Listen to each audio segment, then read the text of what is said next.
Today we're talking about one of the legends of the G.I. Joe mythos and one of the Cobra trainers, a brutal, unfeeling taskmaster named Big Boa. Thanks for watching JLS Comics. If you liked the video, hit the thumbs up and subscribe. I upload videos just like this every week. Okay, let's get back to our story. Well, Big Boa's action figure debuted in 1987. To tell the story right, we need to backtrack a few years. By 1985, Hasbro was looking to expand its G.I. Joe roster by tapping into other markets and mediums to do so. With an immense frame, larger-than-life personality, and military gimmick already, Hasbro contracted with wrestler Sergeant Slaughter to create a figure and bring him to G.I. Joe. Not long after this, Hasbro again partnered with a real-life celebrity, this time William the Fridge Perry. And so then, third time's a charm, right? Sylvester Stallone seemed like the perfect person with whom to contract on a third Hasbro real-world tie-in action figure. Both the previous real-worlders, Sergeant Slaughter and the Fridge, were physical trainers and drill instructors, so now you had a guy who'd played military and who also knew his way around a boxing ring. Boom, perfect. Third military trainer on the way, right? Well, not this time. Here's where we back up again. The year is now 1976, and Sylvester Stallone just launched a little boxing movie called Rocky. That movie, which pitted Stallone's Rocky Balboa against Apollo Creed, went on to be the biggest grossing film of 1976, and it launched an entire franchise that continues to this day. Rocky II hit in 79, followed by Rocky III in 1982. 1982 was a good year for the Italian stallion, for he also launched another highly successful franchise, Rambo. Stallone had successfully managed to take on both the might of the Soviets and the lingering angst and PTSD after effects of the Vietnam War. A few years later, it was 1985, and Rambo First Blood Part 2 was released. While all that was happening, Marvel Comics had leaned heavily into its licensing efforts from Star Wars to Indiana Jones. Even the Pope got a comic book.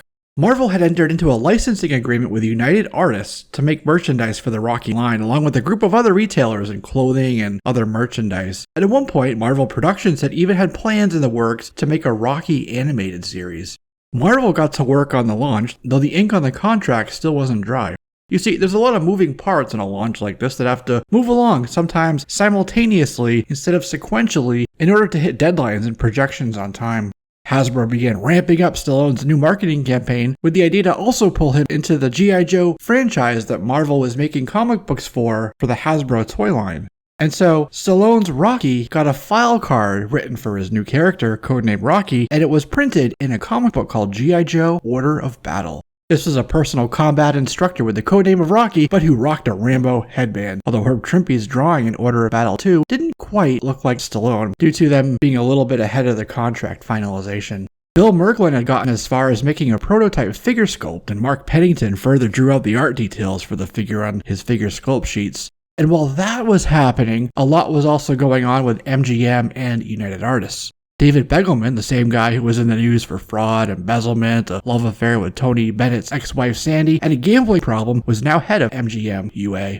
Begelman, it said, wasn't a fan of Stan Lee, and when he tried to get the licensing and distribution rights back from Stan and Marvel, he couldn't, and he got mad. See, Marvel was trying to sell film rights for Spider-Man and Captain America, but after critical failures of superhero films other than Richard Donner's Superman, studios weren't really going after the superhero genre. So after some denials, Don Koploff at Marvel reached out to Canon Films for a film deal, which apparently tied in some Rocky, which is where the roadblock lay that Begelman ran into.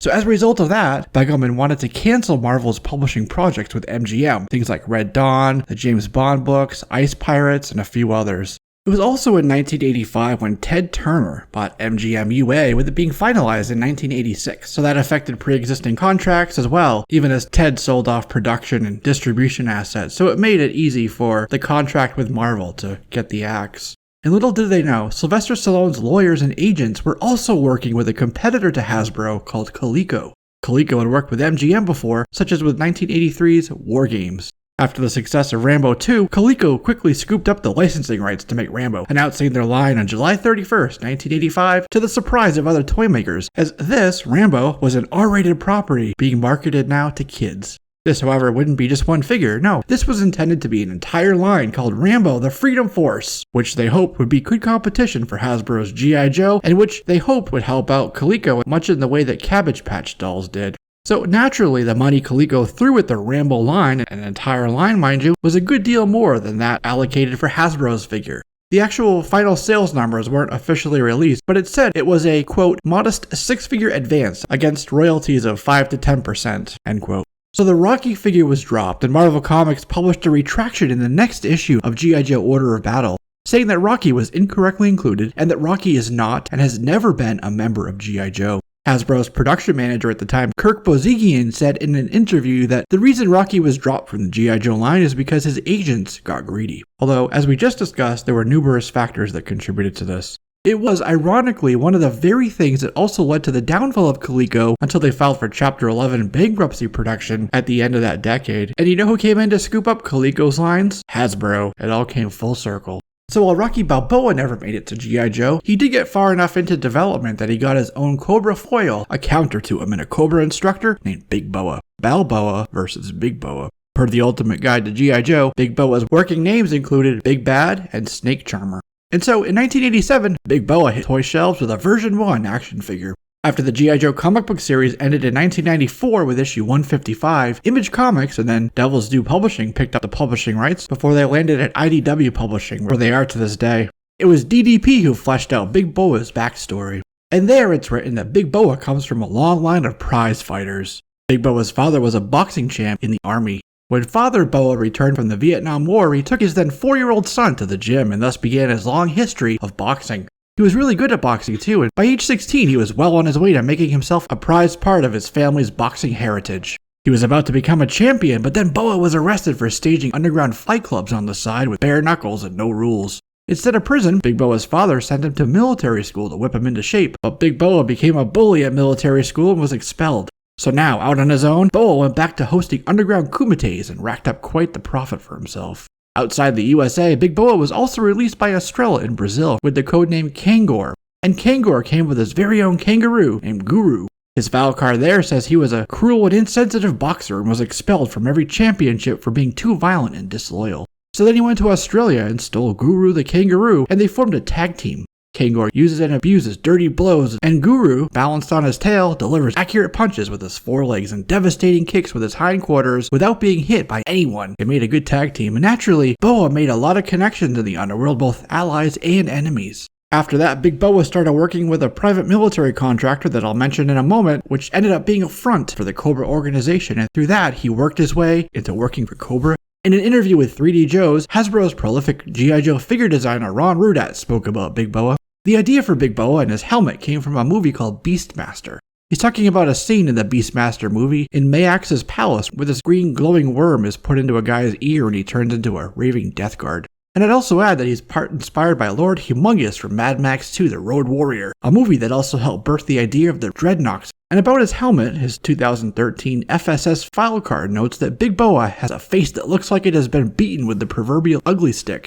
It's no wonder that he wears a unique protective helmet at all times. Thermal heat sensors show him the weak spots on his opponent's body, while amplified hearing lets him know just how quickly their hearts are pumping, something that can be attributed to the fear of standing in his presence. Anyone that challenges him usually ends up eating dirt at his feet. While Big Boa didn't appear in the first run on Marvel's ARAH comic book series, Big Boa did see print in the spring of 1987. This was the 3rd issue of G.I. Joe magazine featuring Big Boa and Raptor right on the cover, driving a stun while Falcon fast-drove to them from a tomahawk. He wasn't on the interior of that issue, but he was in a story in the winter 1988 issue of G.I. Joe magazine. And in that story, called The Big Chinese Chill, Tunnel Rat, Iceberg, Dial Tone, Lifeline, and Outback were in a snowy, mountainous, and uninhabited part of China for winter survival training. They were there to stay alive for 4 days with minimal gear. Dial Tone had gone off to look for food and was missing for 2 entire hours, so the rest of the Joes went to look for him. And what they found were Dial Tone's clothes nailed to a tree with Cobra patches where his G.I. Joe insignia used to be, sewn along with a note from Cobra Commander himself.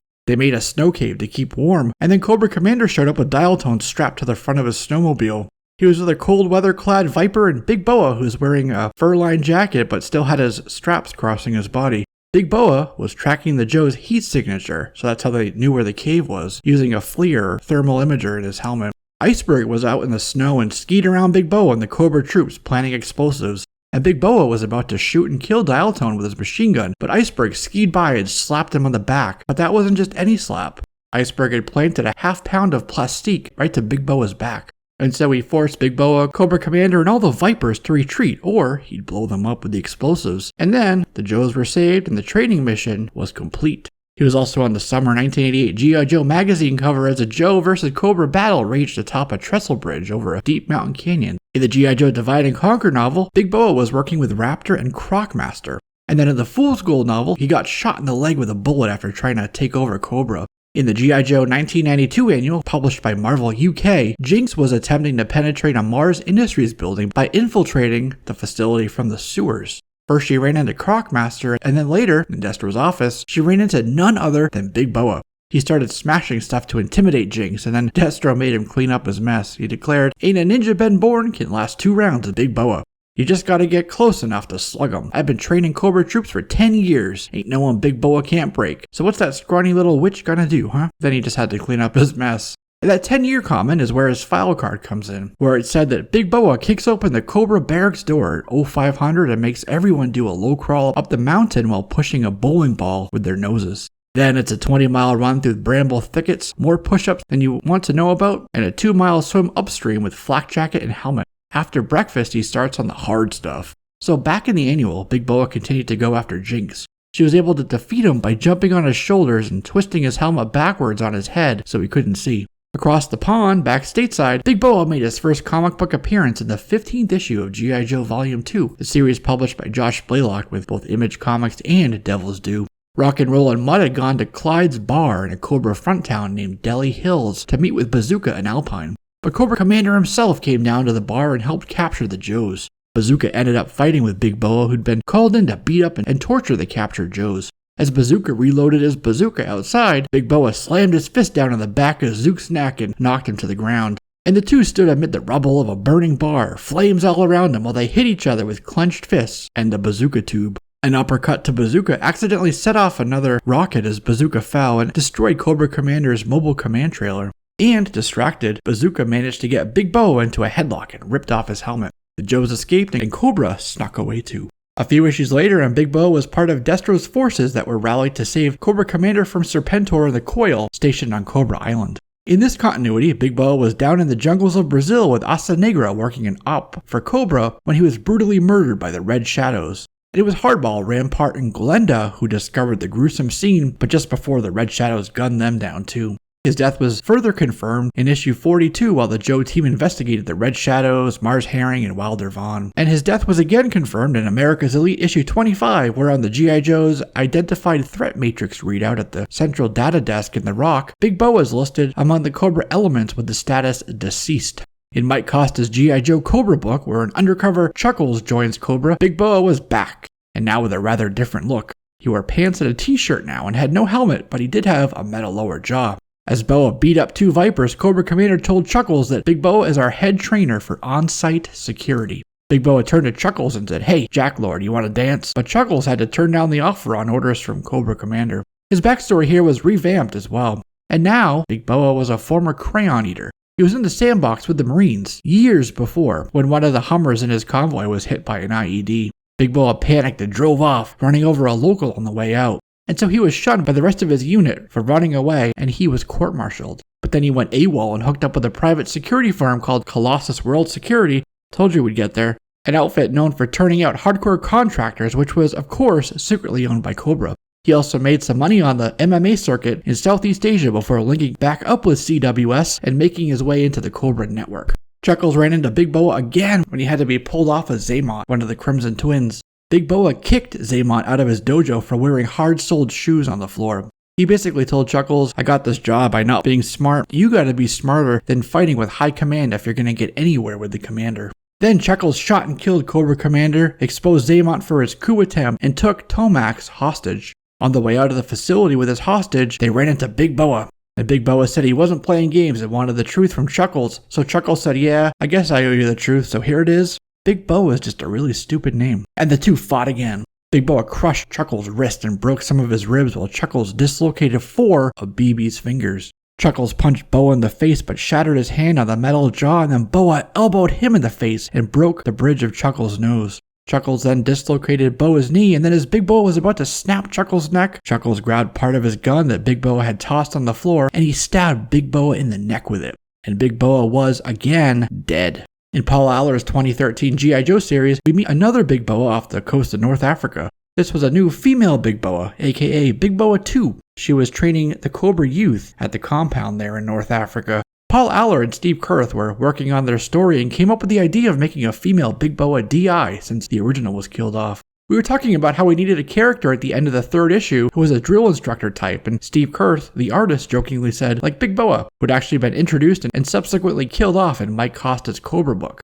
I, temporarily forgetting that he'd been killed off, went, oh yeah, Big Boa's perfect, before it was pointed out to me that he was killed off. Then Steve, to his credit, was just like, well, we could just bring back Big Boa as a woman. And I said, yes, that's what we're gonna do. So Lady Big Boa sent her little vipers to attack the G.I. Joe team inside the compound, and all those kids charged, wielding batons. Boa said, use your height to your advantage, aim for the kneecaps. Big Boa ended up in a nasty fistfight with Roadblock. Whoa, Roadblock said, big girl, but she corrected him. Big Boa. Roadblock was losing until one of the Cobra youth smashed Lady BB's kneecaps with her baton, just like she suggested they do. And that was the last we saw of her. In IDW's Transformers vs. G.I. Joe, Big Boa was with Cobra, who'd allied themselves with the Decepticons. And it was Big Boa who announced the captured imposter, which was Duke, disguised as a Cobra Viper. And Duke yelled, Big Boa, come and get your knuckle sandwich, you punch-drunk palooka. Big Boa made it onto the cover of Paul Aller and IDW's one-shot G.I. Joe Deviations book. It was Aller's book, but Big Boa was back to being a guy again. In this continuity, Cobra was winning, and there were just a few members of the G.I. Joe team left. Major Blood informed Scarlet, Jinx, Roadblock, and Metal Jaw Snake Eyes on how to invade Cobra Island. And so inside the compound on Cobra Island, Scarlet squared off against Big Boa. The caption said, Big Boa watches Rocky on late-night TV and dreams about what could have been. He told her that he was authorized to use whatever force necessary to stop whatever threat presented itself, but if she wanted a real fight, they'd have to set it up through the Cobra Boxing Commission. Her response? An arrow right through Big Boa's chest from her forearm crossbow. Again, Big Boa was down. It took a long time, but Big Boa finally appeared in the G.I. Joe A Real American Hero comic book series by Larry Hama, which was now with IDW Publishing. This happened with issue 219, 28 years. Nearly 3 decades since his creation to make his first ARAH appearance. Big Boa was called by Zartan to a secret meeting in the middle of the night at a hideout in the New Jersey Pine Barrens. He was there with Zartan, Zarana, the Dreadnoks, Crystal Ball, Cesspool, Slice, and Dice to form an alliance. Big Boa's first cover appearance for ARAH was with issue 221, where he's punching out Joes with his engraved boxing gloves. They then went on to somewhere in South Jersey to Crystal Ball's Psychic Crystal storefront next to Pitbull Barbecue for another meeting. This group of scum and villainy showed up again in issue 224 as they laid waste to the vacated Carob Tree Office Park, a Cobra front. Big Boa said, good timing, we're about to see a little magic show, as Crystal Ball played with a shield. Big Boa, Road Pig, and Zarana are the ones who burst into Cobra Commander's throne room to interrupt Cobra Commander, Dr. Mindbender, and Don Moreno. It was Big Boa and Road Pig who destroyed the front door with synchronized sidekicks. And issue 227 was the last time we saw Big Boa, but he's still out there somewhere, still sparring, still murking, and still punching things with his gloves. As I mentioned, Big Boa's first action figure released in 1987. He also got the Estrella figure in the early 90s, and then Fun School used the mold in India for a Big Boa. Boa's second figure came out in 2013 from the G.I. Joe figure subscription service. The USA version came with a silver helmet, Brazil's version came with black helmet, and India's a dull gray. And so with that, that's a wrap on this one, my friends. Thanks for watching, don't forget to subscribe, and you'll be one of the first to know when I upload videos just like this every week. I'm Jesse, this is JLS Comics, and I'll see you soon.